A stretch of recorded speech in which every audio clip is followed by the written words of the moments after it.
Assalamualaikum,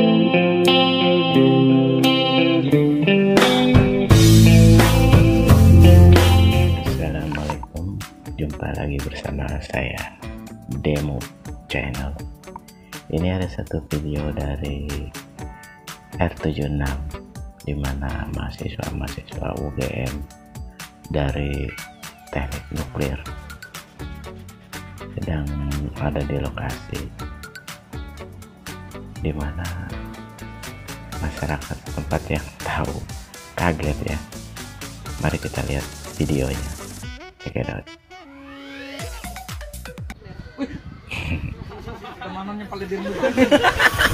Ngiri dia, teknik nuklir. Itu tadi saya tanya itu anak mahasiswa UGM teknik nuklir. Kita pergi tanya dia. Saya mau wawancara yang teknik nuklir tadi. Ini Pak, tertarik. Iya. Berapa orang temannya yang teknik nuklir? Cuma 60 Pak, satu angkatan. Satu angkatan. Saya nggak boleh makan ya? Enggak apa-apa. Santai aja. Memang UGM ada teknik nuklir? Ada Pak, satu-satunya di Asia Tenggara. Asia Tenggara.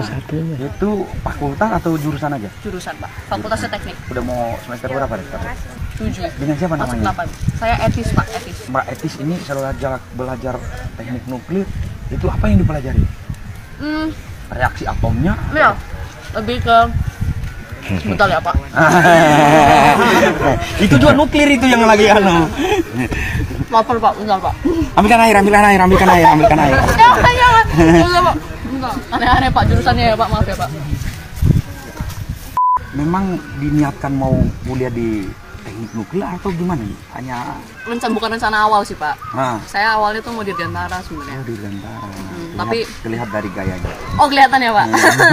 Gayanya agak kebot-kebot. Oh iya, terima kasih Pak. Kenapa sampai nyantol ke teknik nuklir? Kebetulan saya rencananya emang kalau nggak ITB, UGM itu saya cari tetap teknik. Mau masuk teknik mesin tapi pas itu kurang pede sama nilai hasil tesnya kan. Jadi saya cari yang di bawahnya. Ya dapetnya nuklir, ternyata jauh lebih susah. Susah ya? Susah Pak. Itu yang dipelajarin apa itu? Lebih ke interaksi antar atom dan bagaimana itu bisa menghasilkan energi gitu Pak. Dan bagaimana kita bisa mengonversi energi itu buat sehari-hari kita. Oh, berarti yang ramah lingkungan. Ya, betul sekali. Jadi miskonsepsi yang sebenarnya orang banyak pikirkan itu adalah, misalnya bahwa pernah lihat PLTN Pak. Iya. Itu yang cerobong asap besarnya itu, mereka kira itu mengeluarkan zat radioaktif. Sebenarnya itu hanya uap air.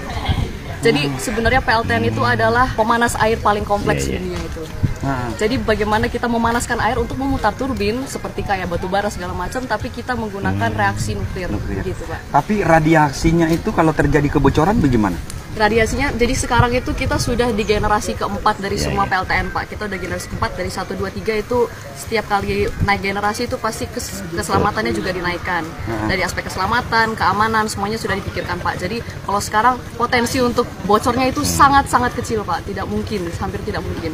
Lantas kalau terjadi, kan pertama yang terjadi di beberapa negara yang gagal, salah satunya di Ukraina kemarin. Iya. Kan ada yang gagal kan, Betul. satu negara kota hancur. Iya, Chernobyl. Itu kan hancur semua, Iya. sampai ratusan tahun tidak bisa dimanfaatkan. Biota yang ada di dalamnya kan Betul. rusak. Kalau yang generasi keempat, kalau terjadi kebocoran, 0 sekian tidak persen, ada. hampir Iya. tidak ada. 0,0001% itu kan tetap ada resiko. Bagaimana kalau itu yang terjadi?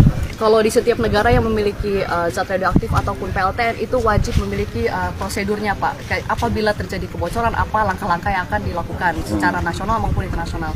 Jadi sekecil apapun itu akan terbawa ke agensi internasional ya Pak. Jadi bagaimana langkah-langkahnya untuk misalnya langsung menutupi area, langsung ada tim yang turun untuk mengecek radioaktivitasnya berapa. Dari radioaktivitas tersebut yang terdeteksi itu dihitung apakah ini aman, dibiarkan berapa lama atau harus disekusi berapa tahun misal. Nah itu nanti ada panduannya sendiri Pak. Jadi ini kalau sudah selesai S1 mau lanjut lagi?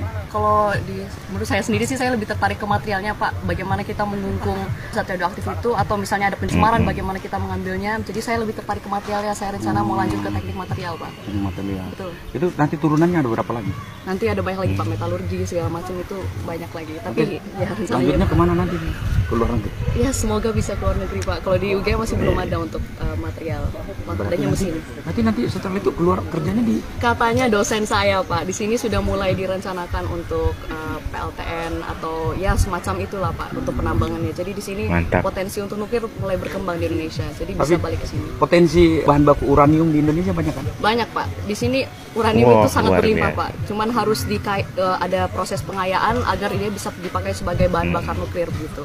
Jadi nggak bisa langsung kita ambil dari alam langsung kita masukin, itu nggak bisa, harus Itu pengayaan untuk dijadikan bahan energi dengan Betul. bahan radioaktif ledakan itu bedanya. 11-12 Pak. Jadi apapun yang bisa dimasukkan ke PLTN itu juga berpotensi untuk senjata. Jadi harus benar-benar diurus birokrasi bagaimana, kita handle-nya bagaimana, kemudian keamanannya juga harus ditingkatkan Pak. Apa segitunya udah belajar? Sudah Pak, kebetulan sudah di akhir di Hebat. akhir tahun. Hebat. Semangat ya. Iya, terima kasih Pak. Nanti skripsinya memuat tentang apa nih? Kalau saya tentang bahan penjerap dari bambu, Pak. Saya menjerap zat radioaktif. Misalnya di air laut ini kan banyak cesium, Pak. Cesium 137. Cesium itu zat radioaktif. Misalnya kemarin mungkin Bapak pernah dengar dengan Fukushima, ledakan Iya. PLTN Fukushima, itu semua di situ bisa dihitung dari air lautnya maupun dari biota lautnya, itu mereka banyak menyerap cesium 137 dan itu bisa mencemari ke manusia juga.